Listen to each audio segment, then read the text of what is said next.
Hey everyone, and welcome to week 4. I just wanted to throw together this short little video to introduce you to this week and talk a little bit about what you're going to be seeing and maybe even connect it to some of the things we're seeing out there in the economy right now. So this week is going to be focused on two more ways that economists measure the macroeconomy or the overall US economy, and that's unemployment and inflation. So you really got sort of an intro to macroeconomics last week, and you looked at GDP, which is the first major measure of how an economy is doing, basically how much stuff we produce in a given year. And these two measures, one of them is really self-explanatory. It's the idea of unemployment, although there will be a lot more details that you probably didn't know.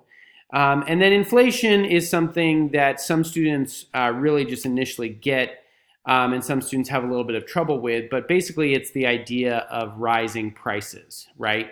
But it gets a lot more complicated than simply that because prices can rise for two reasons. There can be more demand for goods. There can be less supply, which would also increase prices. And there can also be of course, the factor of our own currency. And if a country decides to print money, obviously that will lead to inflation as well. So this is a really interesting week. And to connect it to the current economy, this is a really good time to be looking at unemployment and inflation because we are experiencing something that's incredibly unique in the economics world. Normally, unemployment and inflation are like a scale, where the more unemployment that you have, the less inflation that you have, and the less unemployment that you have, the more inflation that you have, and they sort of balance each other out and they go up and down. And there were even decades in which American economists believed that you could pick, that if you allowed inflation to get to a certain level, you would have to accept a certain level of unemployment. And if you wanted to balance inflation, you would have to accept a certain more of unemployment, and that you could actually pick your figures. That's proven not to be correct in the time period that we're living in now. We have a really amazing economy right now. Our unemployment rate is under 4%, and the jobs numbers, which is like how many new jobs are being created every month, are just really astounding. And so people are actually starting to question something that you're going to learn this week called the natural rate of unemployment. Most economists throughout history of the United States, at least, have said that unemployment between 4 and 6% is considered full employment, meaning that we're not going to really worry about that 4 to 6% of people that are unemployed because they are either just out of college and looking for new jobs. They just left a job that was not suited for them, but they're going to find a new one and they have lots of education. Or they are,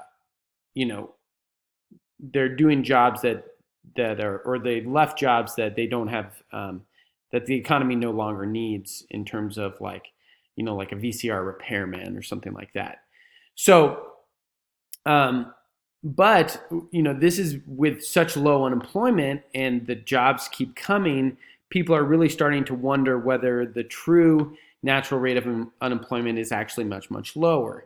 And it brings up all kinds of interesting questions about whether people are fully employed or quote unquote underemployed, which means they don't count as unemployed, but they're not working full time.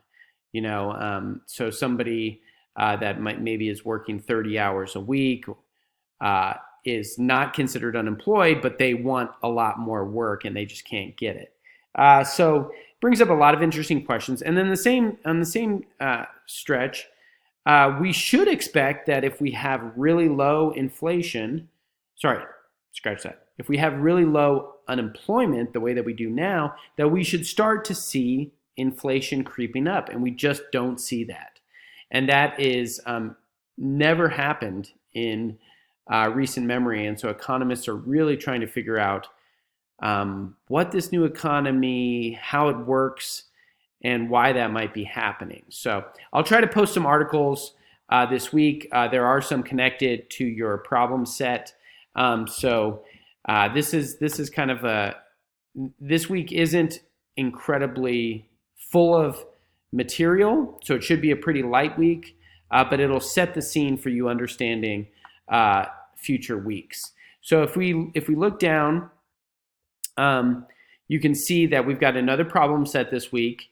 It's a little bit lighter. There's still some articles to read, but the information is a little bit not as many questions. And you can see here that once you turn in your problem set, a solution will pop up. So you should be able to immediately go in and look at the answers and how they compare to what you gave. And then there's two little exercises on inflation. One of them has a solution right there. Actually, both of them do. I'm sorry. So the second that you turn them in, you can actually see whether you got the questions right. And I recommend doing that because it gives you this immediate feedback before I even get to grading them.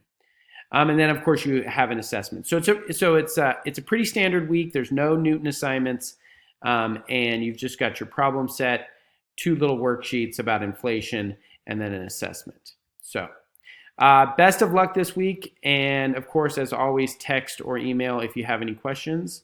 And, yeah, I will talk to you soon.